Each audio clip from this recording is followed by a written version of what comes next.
Good morning students. या अगोदर आपण मोनोहायब्रिड क्रॉस आणि डायहायब्रिड क्रॉस स्टडी केलेला आहे. मोनोहायब्रिड आणि डायहायब्रिड क्रॉसेस हे मेंडेलनी पी प्लांटवरती केलेले एक्सपेरिमेंटच आहेत आणि या एक्सपेरिमेंटच्या आधारावरती मेंडेलनी 3 प्रिन्सिपल्स सांगितलेत. ते 3 प्रिन्सिपल्स म्हणजेच मेंडेल्स लॉज ऑफ इनहेरिटन्स म्हणून आपण स्टडी करतो. Mendel carried out number of experiments on pea plant. On the basis of results, Mendel postulated some principles. These principles are rediscovered by Carl Coren, and Carl Coren later on these principles named as Mendel's laws of inheritance. The first law of inheritance is law of dominance. This law of dominance states that when two pure or homozygous individuals with one or more sets of contrasting characters are crossed, the allele or character which appears in F1 generation is called dominant, and the allele or character which do not appears in F1 generation is called recessive. याचा अर्थ काय आहे बघा. या लॉच्या नावामध्येच त्याचं meaning आहे law of dominance. Dominance म्हणजेच dominant. म्हणजे लॉ ऑफ डॉमिनन्स काय सांगतो, डॉमिनंट कॅरेक्टर कोणतं आहे आणि रिसेसिव्ह कॅरेक्टर कोणतं आहे हे हा लॉ सांगतो. When two pure means homozygous means the individuals which has similar alleles with one or more sets of contrasting characters. त्याच्यामध्ये एक कॉन्ट्रास्टिंग कॅरेक्टर असेल किंवा एकापेक्षा जास्त कॉन्ट्रास्टिंग कॅरेक्टर्स त्या इंडिव्हिज्युअलमध्ये असतील. असे इंडिव्हिज्युअल्स जेव्हा क्रॉस केले जातात तेव्हा अलील्स आहेत त्या कॅरेक्टर्ससाठी रिस्पॉन्सिबल असणारे, त्या अलीलपैकी जो अलील F1 जनरेशनमध्ये ॲपियर होतो, एक्सप्रेस होतो, त्याला डॉमिनंट अलील किंवा डॉमिनंट कॅरेक्टर असं म्हणतात. आणि जो अलील F1 जनरेशनमध्ये एक्सप्रेस होत नाही, ॲपियर होत नाही, त्या अलीलला रिसेसिव्ह अलील म्हणायचं आणि त्या कॅरेक्टरला रिसेसिव्ह कॅरेक्टर असं म्हणतात. म्हणजेच when two pure or homozygous individuals with one or more sets of contrasting characters are crossed, the allele or the character which appears or express in F1 generation is called dominant allele, and the allele which do not appears or which do not express in F1 generation is called recessive allele. म्हणजे in शॉर्टमध्ये काय, F1 जनरेशनमध्ये जो अलील express होतो त्याला dominant अलील म्हणायचं आहे आणि तो अलील ज्या कॅरेक्टरला रिस्पॉन्सिबल आहे त्या कॅरेक्टरला डॉमिनंट कॅरेक्टर म्हणतात. F1 जनरेशनमध्ये जो अलील एक्सप्रेस होत नाही त्याला रिसेसिव्ह अलील म्हणतात आणि तो रिसेसिव्ह अलील ज्या कॅरेक्टर्ससाठी रिस्पॉन्सिबल आहे त्या कॅरेक्टरला रिसेसिव्ह कॅरेक्टर असं म्हणतात. The law of dominance is based on monohybrid cross. Monohybrid cross आपण बघितलेला आहे. त्याचे पेरेंट्स आहेत प्युअर टॉल आणि प्युअर डॉर्फ. प्युअर टॉलचा जिनोटाईप आहे capital T capital T. Pure डॉर्फचा जिनोटाईप आहे स्मॉल टी स्मॉल टी. त्याचे गॅमेट्स, प्युअर टॉलचे गॅमेट्स कॅपिटल टी, प्युअर डॉर्फचे गॅमेट्स स्मॉल टी. आता याचं F1 प्रोजेनी आपल्याला कशी मिळेल, हा कॅपिटल टी हा स्मॉल टीशी काय होणार आहे, फ्यूज होणार, आणखी F1 प्रोजेनी मिळणार की जी काय आहे टॉल आहे but it is hybrid means it is heterozygous means in F1 progeny one capital T and other small t is present, and in this F1 progeny the tall character is expressed means this tall character is dominant character, and the gene which is responsible for the tallness is the capital T. That's why this capital T is the dominant allele. And in F1 progeny, dwarf character is not expressed. That dark character is recessive character, and the gene which is responsible for the darkness means small t is the recessive allele. Human बीइंगमध्ये dominant कॅरेक्टर्सचे example काय आहेत बघा. माणसांच्या मध्ये curly hair character is dominant over straight hair character. Common ऑब्झर्वेशनमध्ये आपल्या असं लक्षात येतं, बऱ्याचशा लोकांचे हेअर्स हे कर्ली असतात, कॉइल्ड असतात, पण अतिशय थोड्या लोकांचे हेअर्स हे अगदी स्ट्रेट असतात. हे असं का होतं? तर जे रिसेसिव्ह कॅरेक्टर आहे स्ट्रेट हेअरचं, ते फक्त रिसेसिव्ह अलील एकत्र आल्यानंतरच डेव्हलप होतं. पण कर्ली हेअर हे कॅरेक्टर होमोझायगस कंडिशन आणि हेटेरोझायगस कंडिशनमध्ये सुद्धा एक्सप्रेस होतं, म्हणून त्यांचा नंबर जास्त आहे. आणि straight hair character is only developed in presence of 2 recessive alleles only. 2 recessive allele एकत्र आले तरच स्ट्रेट हेअर हे कॅरेक्टर डेव्हलप होतं. म्हणून straight hair character is recessive and curly hair character is dominant. Brown eye colour असणाऱ्या लोकांची संख्या जास्त आहे, कारण ब्राऊन आय कलर हा होमोझायगस आणि हेटेरोझायगस कंडिशनमध्ये एक्सप्रेस होऊ शकतो. ब्ल्यू किंवा ग्रीन कलरचे डोळे असणारे लोक कमी आहेत, कारण ब्ल्यू किंवा ग्रीन कलर डेव्हलप होण्यासाठी 2 रिसेसिव्ह अलील एकत्र यावे लागतात. म्हणून brown eye colour is dominant over green or blue eye colour in man. Another example is the color of jawar grain. The pearly grain character is dominant over chalky grain character. म्हणजे ज्वारीमध्ये त्यांच्या दाण्यांचा colour हा मोत्यासारखा असणं हे dominant character आहे. आणखी अगदी खडूसारखे पांढरे किंवा दुधासारखे पांढरे दाणे ज्वारीचे असणं हे कॅरेक्टर रिसेसिव्ह कॅरेक्टर आहे. आपल्या सहज लक्षात येतं मोत्यासारख्या कलरचे ज्वारीच्या व्हरायटी जास्त असतात, आणखी अगदी दुधासारखे किंवा खडूसारखे पांढऱ्या रंगाच्या ज्वारीचे दाणे असणाऱ्या व्हरायटी कमी असतात. म्हणून chalky grain character is recessive and pearly grain character is dominant in jawar. The phenomenon of dominance is significant and true because the harmful recessive traits or the characters are not expressed in presence of its normal dominant allele. म्हणजे काही harmful recessive traits असतात. हे harmful recessive traits F1 जनरेशनमध्ये express केले जात नाहीत. का?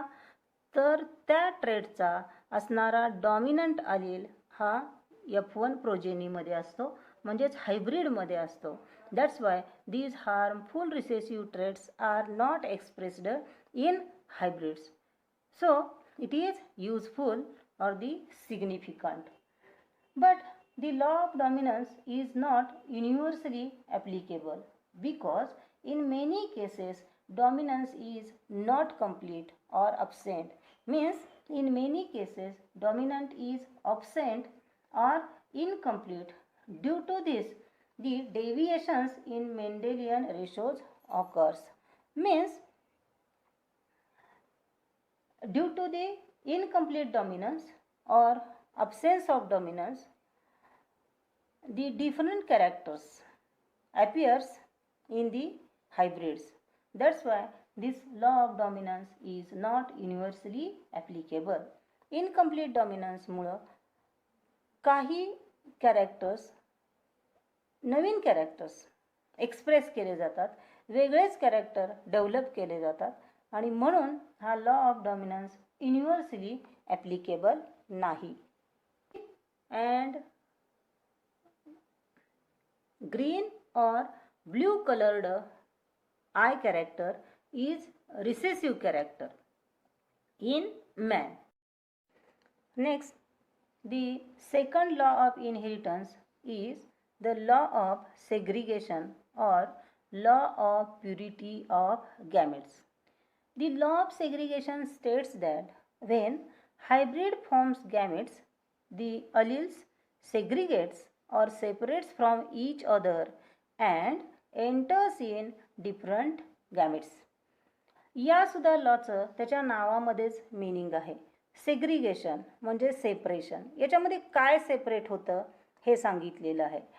When hybrids means the F1 hybrids forms gametes, ज्यावेळेला F1 हायब्रिड्स गॅमेट्स तयार करतात त्यावेळेला त्या कॅरेक्टरसाठी रिस्पॉन्सिबल असणारे जे अलील्स आहेत ते अलील्स सेग्रिगेट होतात, म्हणजेच सेपरेट होतात एकमेकांपासून आणि ते अलील्स सेपरेट गॅमेट्समध्ये एंटर होतात. म्हणून प्रत्येक गॅमेटमध्ये एकच अलील असतो. याचाच अर्थ काय आहे?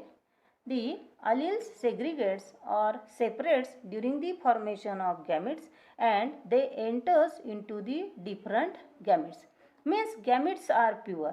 Means gametes contains only one type of allele. कोणताही गॅमेट असू दे त्या गॅमेटमध्ये एकच प्रकारचा अलील असतो, म्हणून हे गॅमेट्स कसे आहेत? प्युअर आहेत. This law of segregation based on monohybrid cross. The parents of monohybrid cross are tall and the pure dwarf.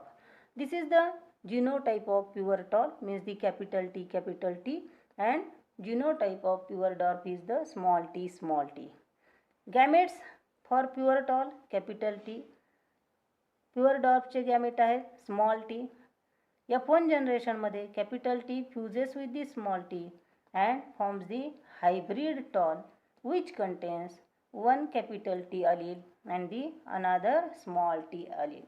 The law of segregation states that when this F1 hybrid or the F1 progeny forms gametes, during the formation of gametes, these alleles segregates or the separates and enters into the different gametes. हे जे alleles आहेत हे alleles एकमेकापासून separate होतात, आणखी हे alleles वेगवेगळ्या गॅमेट्समध्ये entry करतात.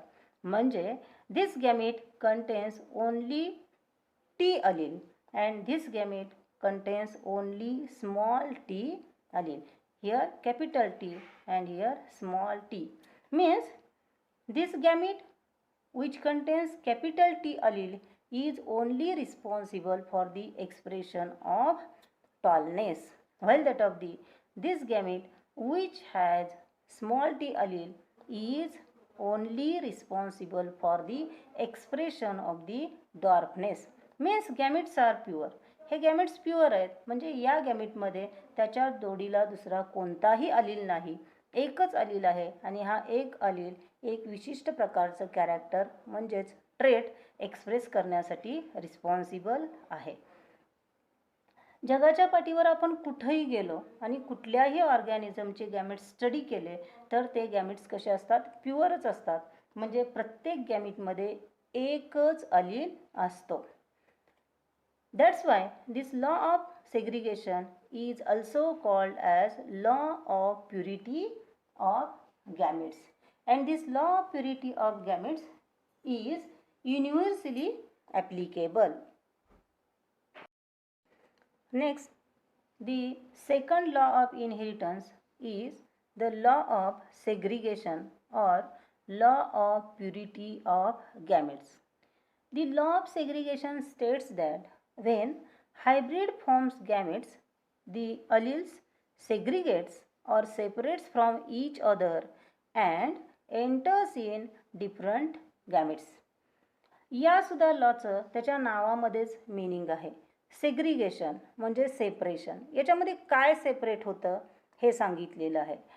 When hybrids means the F1 hybrids forms gametes, ज्यावेळेला F1 हायब्रिड्स गॅमेट्स तयार करतात त्यावेळेला त्या कॅरेक्टरसाठी रिस्पॉन्सिबल असणारे जे अलील्स आहेत ते अलील्स सेग्रिगेट होतात, म्हणजेच सेपरेट होतात एकमेकांपासून, आणि ते अलील्स सेपरेट गॅमेट्समध्ये एंटर होतात.